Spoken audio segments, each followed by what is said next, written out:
নমস্কার বন্ধুরা, কেমন আছো সবাই? আশা করি সবাই খুব ভালো আছো আর আমিও ভালো আছি। চলে এসেছি আবার একটা নতুন ভিডিও নিয়ে, আর ভিডিওটা হচ্ছে ত্যাগী মামুনিকে নিয়ে। তো ত্যাগী মামুনি এখন যে কমিউনিটি পোস্টটা দিয়েছে, তা সেই পোস্টে আবারও সে নানান লোকের কন্ট্রোভার্সি, বিশেষ করে কন্ট্রোভার্সি ক্রিয়েটারদের দোষ দিয়েছে যে ওর ঘর ভাঙার জন্য তারাই দোষী, এরকম কিছু একটা লিখেছে। তো না মামুনি, না, এখানে কন্ট্রোভার্সি ক্রিয়েটারদের দোষ দিলে হবে না। তুমি আগে নিজেকে ঠিক করো, নিজেকে আগে ঠিক করো যে তুমি কি করতে চাইছো। তুমি তোমার স্বামীর সঙ্গে থাকতে চাইছো, না স্বামীকে শাস্তি দিতে চাইছো, না ওই মেয়েটাকে শাস্তি দিতে চাইছো, না রিভেঞ্জ নিতে চাইছো? তুমি নিজেকে ঠিক করো, নিজেকে আগে জিজ্ঞেস করো যে তুমি কি চাইছো। কেননা তুমি যেসব ভেতরের খবরগুলো এদেরকে ফোন করে করে দিয়েছো বা কারো মাধ্যমে তুমি দেওয়া করিয়েছো যেই ভেতরের খবরগুলো আর কারো পক্ষে জানা সম্ভব না। কি কারণে মামুনি? তোমাকে যেদিন প্রথম দিয়ে আসলো, তোমাদের বেডরুমে কি হয়েছিল না না হয়েছিল সেটা তুমি এক বান্ধবীকে বললে। সেই বান্ধবী আবার ওই দলের যে গ্রুপ গ্যাং আছে সেখানে সেইটা বলে দিল, সেখানে সেটা জানিয়ে দিল। তো সেইগুলো কি মামুনি? তোমার ভেতরের কথা, হাজবেন্ডের ঘরের কথা, শ্বশুর বাড়ির কথা, সেটা তো তোমার কাছেই রাখা দরকার। যদি তুমি এটা কোনোদিন করতে পারো তবেই কিন্তু তুমি সংসার করতে পারবে। যদি এইগুলো তুমি না করতে পারো, সমস্ত কিছু খুঁটিনাটি ব্যাপার, কি হলো না পাশ ঘুরলে তো মরমর করে আওয়াজ করে উঠলো বিছানায়, সেই খবরটাও যদি তুমি তোমার মাম্মাকে দাও, তবে কিন্তু তুমি কোনোদিনও কোনো ঘরেই সংসার করতে পারবে না। আগে নিজেকে চেঞ্জ করো, তারপরে অন্য সবাই সবার উপরে আঙ্গুল তুলতে আসবে। তোমার আর তোমার মায়ের এটাই হচ্ছে সব থেকে বড় দোষ। তোমরা যখন সংসার করতে পারো না, তখনই হচ্ছে তোমরা অন্য লোকের দিকে আঙ্গুল তোলো যে এদের জন্য আমার সংসারটা হয়নি। না মামুনি, না, একদমই না। যখন সবাই মিলে ঠিক করলো যে এক জায়গায় গিয়ে কোথাও একটা জড়ো হয়ে সেখানে তোমার হাজবেন্ডের পেছনে একটা আঁচলাবাস দেবে, তখন তুমিও সেখানে নাচতে নাচতে চলে গেলে। কেন মামুনি? কেন ত্যাগী মামুনি? তখন তোমার ভেতরে প্রচন্ড পরিমাণে একটা রাগ জন্মেছিল। কি কারণে? তার আগেই সেই কালনা সেই নবদ্বীপ স্টেশনে একটা ব্যাপার ঘটেছিল লাইভের মধ্যে। সেইটা তোমাকে ভীষণ অপমানিত একটা বোধ তৈরি করেছিল। অপমান তোমার ভেতরে একটা অপমান জ্বালা সৃষ্টি করেছিল। আরো কিছু ভিউয়ার্স আছে, তারা হচ্ছে আরো এক কাঠি ওপরে, সেই জানে তুমি কিসে এইগুলো করো, সেইগুলো বেছে বেছে সেই কমেন্ট গুলোই তোমার ওখানে এসে করবে। আর তুমি তাদের কথায় আরো নিজেকে কি বলবো, একটা লাভায় সৃষ্টি করো। আর সেই লাভাটা গিয়ে তোমার সংসারে কিন্তু হার্ম করে। প্রত্যেকবার এই জিনিসটা হয়েছে, তুমি তোমার স্বামী, তোমার শাশুড়িকে উপেক্ষা করে তাদের কথা বেশি প্রাধান্য দাও, যারা তোমাকে এইভাবে দিনে দিনে দিনে দিনে প্ররোচনা দিয়ে তোমার দ্বারা অন্যকে ক্ষতি করার চেষ্টা করেছে। হয়তো সেই সব ভিউয়ার্সদের সেই মেয়েটির প্রতি এমন কোনো রাগ আছে, বা সেই মেয়েটিকে পছন্দ করে না কোনো কারণে হোক। সবার তো সবাইকে ভালো লাগে না, তো সেই মেয়েটিকে হয়তো ভালো লাগে না, তোমাকে ভালো লাগে, তার জন্য সেই মেয়েটির নামে যা বানিয়ে হলেও তোমার কাছে এসে কমেন্ট করে। আর তখনই তোমার সেইগুলো দেখে তোমার মনে হয় যে আমার স্বামীর উপরে সেই রাগটা তুলবো, আমার শ্বশুর বাড়ির উপরে সেই প্রতিশোধটা নেব। তার জন্যই কিন্তু আজকে এই অবস্থা। আজকে তোমার থেকেও অনেকটা হলেও বেশি আমি ওই মেয়েটাকে সাপোর্ট করি। কেন বলতো? ওই মেয়েটার মধ্যে এই জিনিসটা নেই। ওই মেয়েটার মধ্যে একটা সহনশীলতার ব্যাপার আছে, ওই মেয়েটার মধ্যে একটা সংসার করার ব্যাপার আছে, কিন্তু যেই জিনিসটা তোমার মধ্যে নেই। তুমি নিজেকে আগে ঠিক করো, তারপরে অন্যের নামে বদনামটা দেবে। আমার তো মনে হয় তোমাকে দেখলে, আমার তো মনে হয় তুমি ওই তোমার হাজবেন্ডের থেকে আর ওই আরেকটি যে বউ, তার থেকেও তোমার বয়সটা অনেকটাই বেশি। কেননা এক জায়গায় শুনেছিলাম তোমার যে সার্টিফিকেট বা অ্যাড্রেস প্রুফ আছে, তোমার যে অ্যাড্রেস প্রুফ গুলো আছে, আধার কার্ড বা এই ধরনের কিছু, সেগুলো সবই হচ্ছে ফেক, কোনোটাই আসল না। আজকে এইরকম একটা পর্যায়ে এসে দাঁড়িয়েছে যে তোমরা গোটা পরিবারটাই, ঝাল পরিবারটা কাউন্সিলিং করাক বা না করাক, কিন্তু ভিউয়ার্সদের কাউন্সিলিং করানো দরকার। তো এত ভিউয়ার্সরা তোমাদের ঝাল পরিবারের এই সমস্তগুলো দেখে কিন্তু অসুস্থ হয়ে পড়ছে। তো তোমরা তো নিজেদেরকে কাউন্সিলিং করাবে না, করিয়ে ঠিক করবে না। কেননা তোমরা এইটাকে নিয়েই চলতে চাও। কাউন্সিলিং করালে হয়তো তুমি বা তোমার যে মা আছে সে হয়তো ঠিক হতে পারে, কিন্তু সেগুলো তো তুমি করাবে না। বা তোমার যে পরিবার আছে, ঝাল পরিবারের যে মেল সদস্য আছে, সে এইগুলো কখনোই করবে না। শুনেছিলাম না যে তোমাকে এখানে চুচুড়ায় কোথায় ডাক্তার দেখাবে, সেখানে নামঠাম লেখানো হয়েছে, শুনেছিলাম না? তো কোথায় গেল সেই সমস্ত, কোথায় গেল? না, সেই সব তো করাবেই না। করালে তো তুমি সুস্থ হয়ে যাবে, করালে তো তুমি সুস্থ হয়ে যাবে, কিন্তু তোমাকে তো সুস্থ করা যাবে না। তুমি যদি এরকম অসুস্থই থাকো তাহলে তো তোমাকে তোমাকে দিয়ে এরকম তুমিও যেমনি নাচাবে তারাও নাচবে, বা তারাও যেমনি নাচাবে তুমিও নাচবে।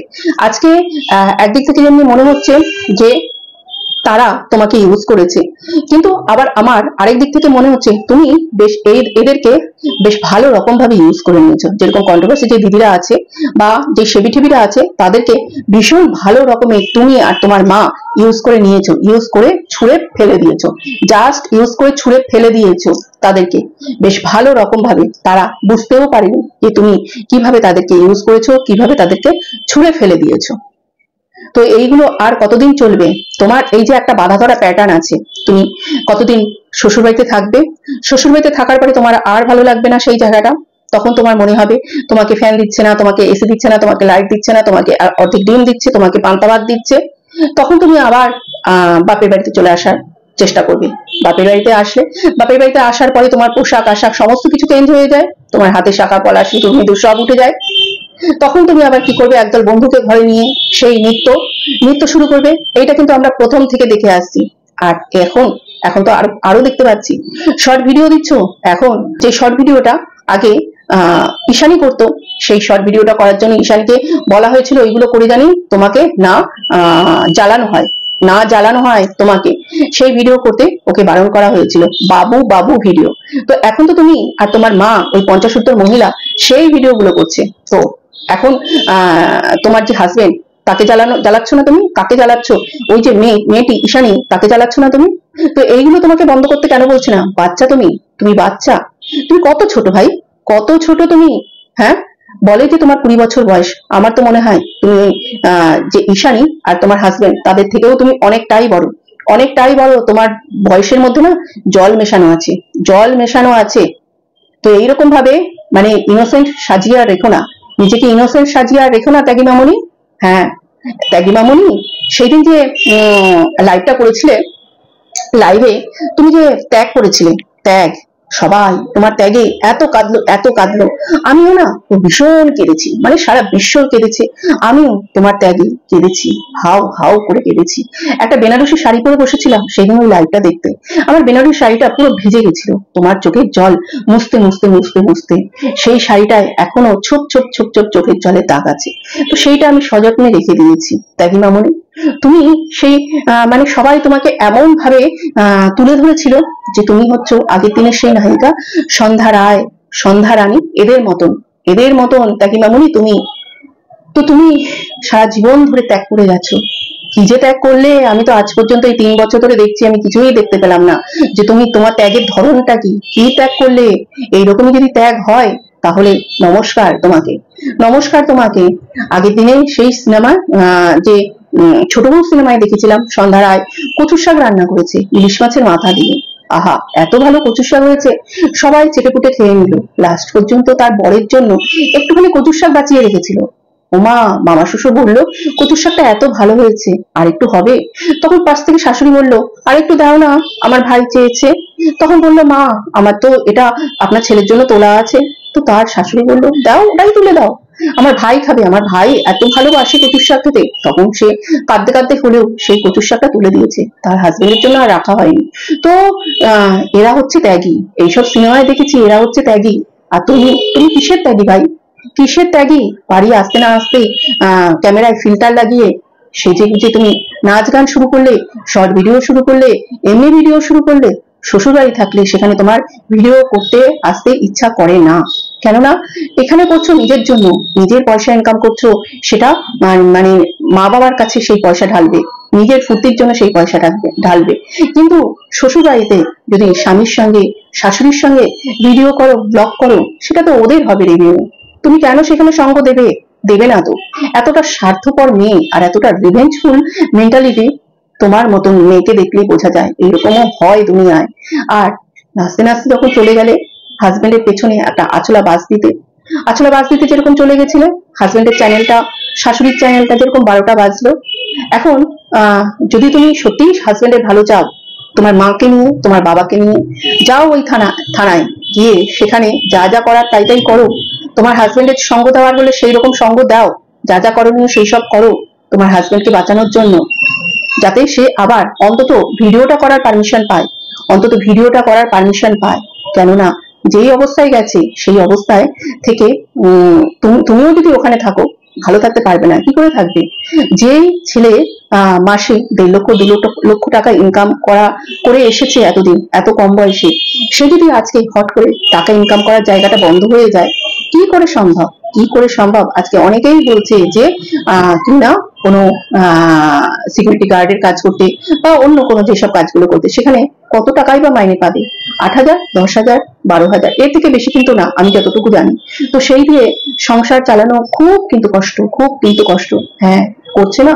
অনেকেই করে, অনেক ছেলেরাই করে, কিন্তু তারা করে আসছে প্রথম থেকে, তাদের যে লাইফ স্টাইলটা সেইভাবেই তারা মেনটেন করেছে। কিন্তু যে 1.5 লক্ষ 2 লক্ষ টাকা ইনকাম করার ছেলে, সে হঠাৎ করে 10,000, 8,000, 10,000 টাকা যদি ইনকাম করে, তার পক্ষে কিন্তু ওই উঁচু থেকে লাইফস্টাইলটা নিচে নামিয়ে আনাটা খুবই কষ্টের, খুবই কষ্টের। লাইফস্টাইল বাড়ানোটা খুব সহজ, সেখানে অ্যাডজাস্ট করাটা খুব সহজ, কিন্তু উঁচু থেকে নিচে নিয়ে আসা সেটা কিন্তু ভীষণ কষ্টের, ভীষণ কষ্টের। সেটা আমরা সবাই জানি। এখানে এত বড় বড় এত উচ্চ পদস্থ মানুষ বসে আছে, তাদের এত পাওয়ার, এত পাওয়ার। তো তারা একটা কাজ জোগাড় করে দিক না, এমন একটা চাকরি জোগাড় করে দিক যেখানে মোটামুটি একটু মাইনেটা ভালো হবে, যেখানে মোটামুটি একটু মাইনেটা ভালো হবে, সেও তার পরিবার নিয়ে, ফ্যামিলি নিয়ে সেও একটু ভালো থাকতে পারবে। না, সেই সব তো কেউ করবে না। মানে ভাত দেওয়ার মুরত নেই, তিল মারার গোসাই এখানে সব বসে আছে, তিল মারার গোসাই বসে আছে। একটা কোনো ছেলে মেয়েকে চাকরি পাওয়ার ব্যবস্থা করে দিতে পারবে না, কিন্তু কেউ যদি একটা জায়গা তৈরি করে নিয়ে ইউটিউবে করে খাওয়ার ব্যবস্থাটা করে, সেখানে তাকে কি করে সেই জায়গা থেকে মানে ঠেলে সরিয়ে দেবে, সেই কাজের ব্যবস্থাটা, ইনকামের ব্যবস্থাটা বন্ধ করে দেবে, সেটা সবাই পারে, সেটা সবাই পারে। দেখছি তো ইউটিউবে এসে এতটা বাজে হয়ে গেছে, এতটা বাজে হয়ে গেছে। আর আরেকটা কথা শুনেছি যে এই ঝাল পরিবারের যে আছে তাদের নামে নাকি কি করা হয়েছে, কেস করা হয়েছে। তো কি কেস করা হয়েছে একটু বলবেন? কবে ডেট আর ধারাটা একটু বলবেন? কেননা কেস করা হলে একটা মানে রিপোর্ট হয়, রিপোর্ট যায়, সেই রিপোর্টটা কিন্তু সিপিকে দিতে হয়। এবার যারা রিপোর্ট তৈরি করে আর যিনি সিপিকে সেই রিপোর্টটা দেয়, তাদের কাছে কিন্তু এরকম কোনো খবর নেই যে এই ঝাল পরিবারের নামে কোনো কেস হয়েছে। তো কাইন্ডলি যদি একটু বলেন যে কত তারিখে আর কি কি ধারা দেওয়া হয়েছে, ভালো হয়। তাহলে এই যে যারা দর্শক আছে, দর্শকদের কাছে ব্যাপারটা ক্লিয়ার হয়ে যায়। কেননা সেরকম কিছু কিন্তু শোনা যায়নি যে এরকম কোনো কেস হয়েছে।